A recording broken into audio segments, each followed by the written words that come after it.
Local to global news at your fingertips. మీ చేతిలో ఒక ఆయుధం. డౌన్లోడ్ రా TV app. Media legend Ravi Prakash is back.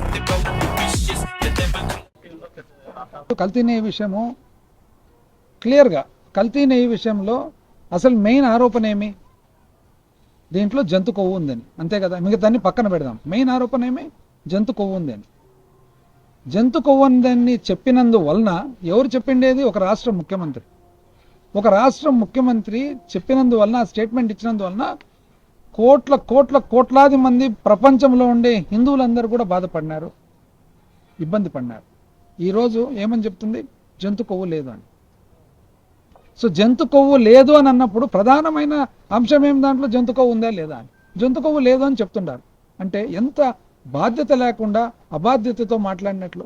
దాన్ని డైల్యూట్ చేసేదానికి మళ్ళా ఇంకోటి. కరెక్ట్ పాయింట్ ఏమి? జంతు కొవ్వు ఉందా? లేదు కదా.